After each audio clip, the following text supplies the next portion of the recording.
The respiratory system is prone to infections, in particular, the nose and nasal sinuses, the tonsils, and the bronchi are frequently infected with viruses and bacteria.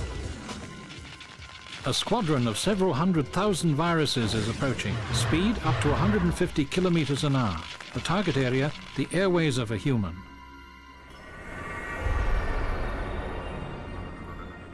Like pirates, the tiny pathogens board the mucus and cling tightly to it. This process is called adhesion, and it's only the beginning. The viruses breach the cells and force their way into them. It's like a chain reaction.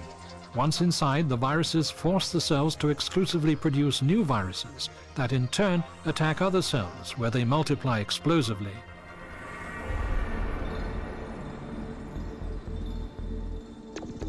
The result?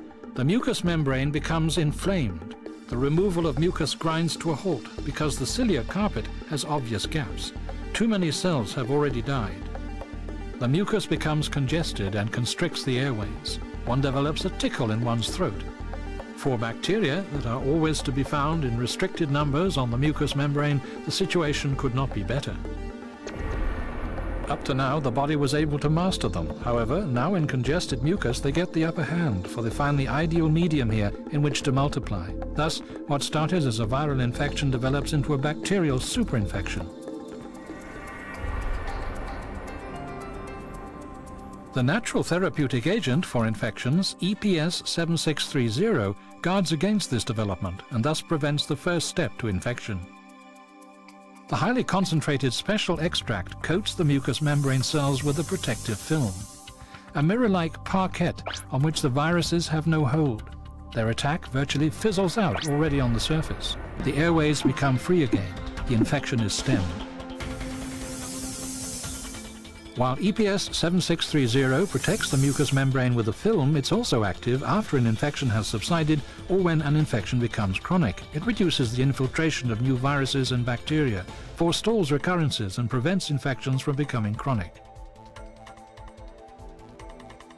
EPS 7630 effectively gets to the root of acute airway infections, such as bronchitis, sinusitis and tonsillitis, and combats them quickly and efficiently.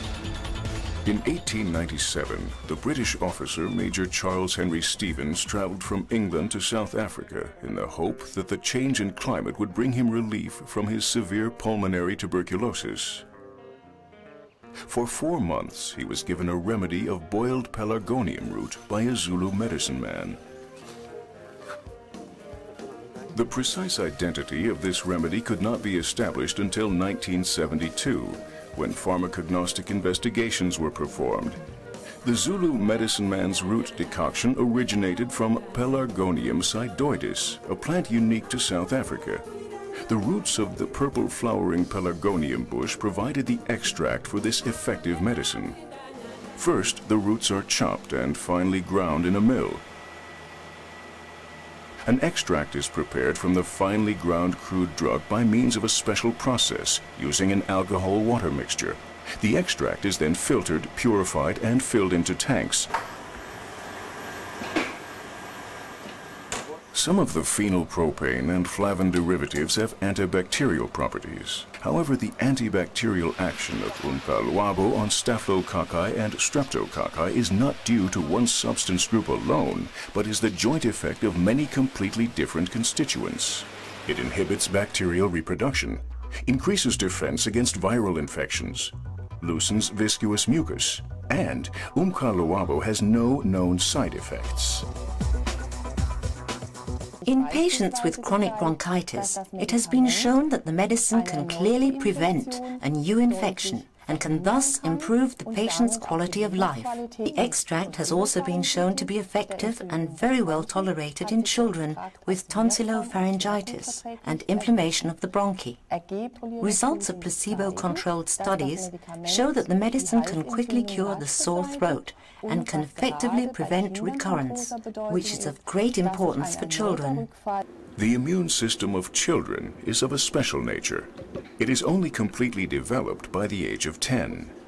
Children, therefore, suffer from infections of the respiratory tract more frequently and more severely than adults, up to 10 times a year.